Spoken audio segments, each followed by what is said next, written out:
Olá! Estamos juntos mais uma vez para dividir com vocês livros da minha biblioteca. E o livro que eu quero dividir com vocês hoje é um livro muito importante, foi e é um livro muito importante para mim.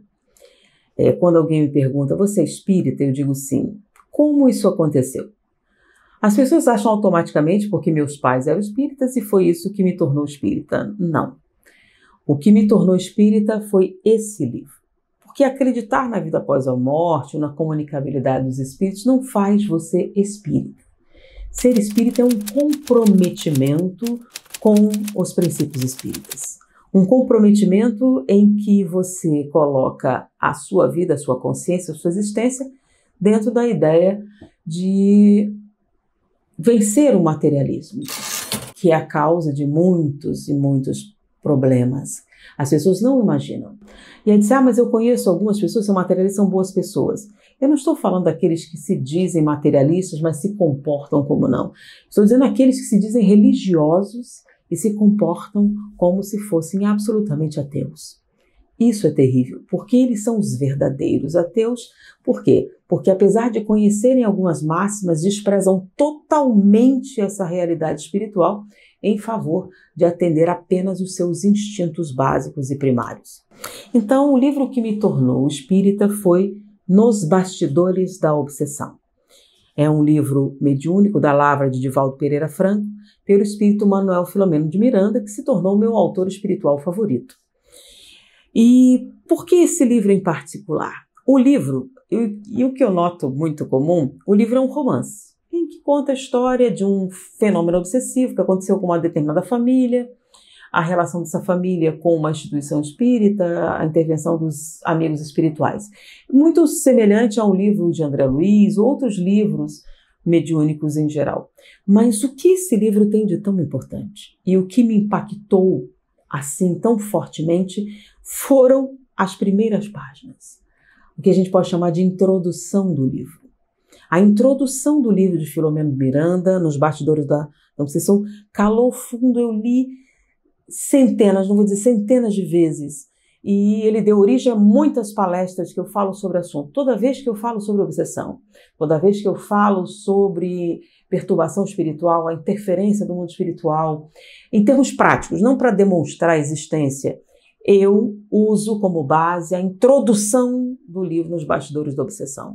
Então, das páginas mediúnicas escritas, essas, para mim, se tornaram as mais importantes. É um resumo objetivo, definido, do que é obsessão. Ele começa, a primeira parte, deixo o sumário, exórdio, prolegômenos e examinando a obsessão. Se você ler essas três partes, é o suficiente para meditação durante alguns anos. Então, o exórdio, prolegômenos e examinando a obsessão, que são a introdução, e aí começa a família Soares, aí começa o romance. O romance é a história prática dos acontecimentos que você estudou na introdução. Na introdução, você vai definir a obsessão, você vai catalogar a obsessão, você vai falar dos tipos de obsessão, a fundamentação daquela observação, você vai ter uma parte técnica. E aí vem a história onde você pode aplicar esse conhecimento. Você vendo a cena, o que está acontecendo aqui, a partir de uma fundamentação teórica. Então, esse livro é extraordinário. No exórdio, ele começa com a história da loucura. Populam em torno da terra os maus espíritos, em consequência da inferioridade moral de seus habitantes. A ação malfazeja desses espíritos é parte integrante dos flagelos com que a humanidade se vê a braços nesse mundo. A obsessão, que é um dos efeitos de semelhante ação, como as enfermidades e todas as atribulações da vida, deve, pois, ser considerada como prova ou expiação e aceita com esse caráter. Aí ele começa a falar da obsessão e ele começa a falar dos diagnósticos ao longo da história, como a loucura, a demência e outras coisas, e os pesquisadores, quando, no caso, eram problemas espirituais. Então, um tipo de enfermidade mental que no passado os coisas não consideravam, estava calcado nisso. Então ele tem uma história disso. Aí vem prolegômenos. Os espíritos exercem incessante ação sobre o mundo moral e mesmo sobre o mundo físico. Atuam sobre a matéria e sobre o pensamento e constituem uma das potências da natureza, causa eficiente de uma multidão de fenômenos, que até então inexplicados ou mal explicados, e que não encontra explicação racional, senão no Espiritismo. E aí ele começa a falar sobre a fundamentação espírita, tá, desse fenômeno. E aí vem, examinando a obsessão. Quando as pessoas perguntam de onde você tira a sua palestra sobre a obsessão como transtorno mental, no caso da ameba obsidiada, que foi o apelido que deram, da introdução deste livro, Nos Bastidores da Obsessão. Então tem Examinando a Obsessão. Aí ele pinça as partes do Livro dos Espíritos, do Livro dos Médicos que fundamentam. Uma mensagem, ele começa, obsessões especiais perante os obsessores, e começa a desenvolver, tá, o estudo da obsessão. Aprofundando. Você tem ali, de vários livros, uma literatura ampla e complexa. Se você fosse pegar pedaço por pedaço, ele organiza em poucas palavras, palavras irretocáveis. Você tem um resumo do que significa, do que é e de como funciona a obsessão. Me calou fundo a estrutura desse material, tá? Os dados históricos, a forma com que organizou, é como se tivesse uma visão ao longo da história do que significa essa intervenção espiritual sem que os homens soubessem. Como isso causou dor e sofrimento à humanidade, e ainda causa até hoje, de fenômenos mentais inexplicáveis, que não tem nenhuma ancoragem, nem tratamento, nem absolutamente nenhum tipo de alívio na chamada medicina convencional, que são os problemas de origem espiritual. Poucos terapeutas consideraram uma avaliação dessa maneira, com exceção de Viktor Frankl, que fala sobre os problemas espirituais que causam dor e sofrimento. Em geral, desconsideravam, e sempre foi a fonte de muito sofrimento para a humanidade. Então, essa introdução me deu uma dimensão e uma visão do que isso significa e da importância de você veicular informações sobre a espiritualidade para trazer alívio às pessoas que sofrem desse mal. Então, esse livro me abriu o horizonte para isso. E aí, a história do romance, que é uma descrição de um acontecimento banal de uma família que acontece com tantas outras e que você não considera que seja um problema espiritual, e eu senti ali a realidade disso. Foi naquele momento que eu vi que o conhecimento do mundo espiritual tinha impacto na vida real.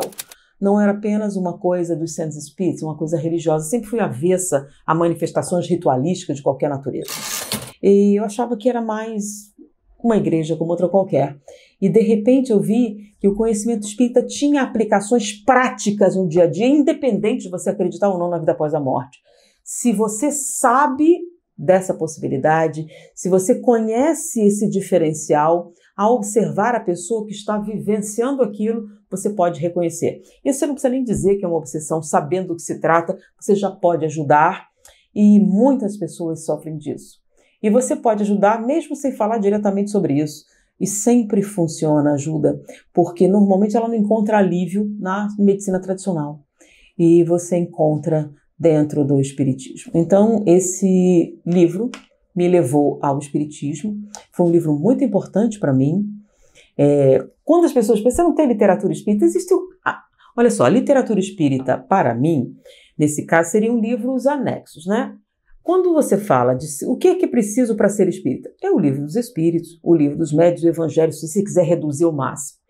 Esses livros precisam ser estudados, se você quiser se dizer espírita, conhecer os princípios da doutrina espírita. Eu fiz uma pergunta recentemente, quais são as leis morais? Que leis morais? A base da ética e da moral espírita você conhece? A pessoa não conhece. Não sabe o que são as leis morais. Que você tem todos os fenômenos espíritas, mas não é isso que define o espiritismo, tá? Você pode até desconsiderar isso. Um grande número de chamados fenômenos são fraudes. Confesso a vocês, a maior parte é fraude. Mas aqueles que são verdadeiros são de tal monta que definem. Basta que um seja verdadeiro para você considerar o fato. Então, mesmo que a maioria seja falsa. Então, um fenômeno autêntico define isso. Mas o que dá profundidade? O que torna o espiritismo algo distinto? é uma base em que você vai colocar o seu comportamento. O que seria certo e errado? Qual seria a ética espírita? Para você conhecer as propostas da ética espírita, que estão baseadas na imortalidade da alma, na sobrevivência do espírito, comunicabilidade, etc., você tem que conhecer o Livro dos Espíritos, que é a base filosófica, inclusive ética. E a base ética do Espiritismo são as leis morais. Então, você que se diz espírita, conhece quais são as leis morais? Não são tantas assim, 12. E o que é que elas significam no dia a dia? Tudo isso é de suma importância. Então, o Livro dos Espíritos, o Livro dos Médiuns e o Evangelho tem que ser estudado. Tá? Não é uma literatura, é uma coisa da sua base. Se você não conhece esses aspectos, você só usa um rótulo. Tá? Não discutimos de quem é e quem não é, isso é um direito seu. Uma das bases éticas do Espiritismo é a lei de liberdade. Você tem a liberdade de consciência e ninguém pode forçar isso. Por isso que o Espiritismo não se presta ao proselitismo, a caçar adeptos ou levar isso à força. É uma coisa de foro íntimo, mas é essencial.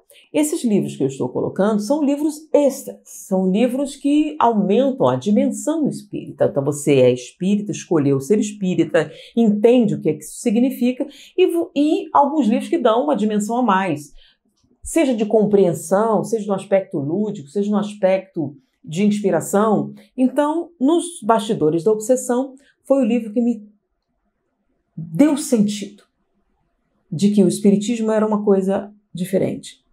Não era como os demais, que isso explicava as coisas para mim, que isso dava sentido à minha vida. E a partir daí, isso se tornou, sim, um sentido da minha vida. Demonstrar que o mundo espiritual não tem uma separação do mundo material, como alguns acreditam. É uma continuação. Na verdade, é uma coisa só.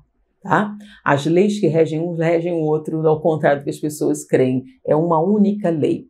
A gente é que não conhece os detalhes. O que nós chamamos de paranormal é apenas uma lei natural que ainda não conhecemos as bases. No momento em que você conhecer as leis por trás desse fenômeno, ele deixa de ser paranormal e passa a ser um fenômeno perfeitamente normal.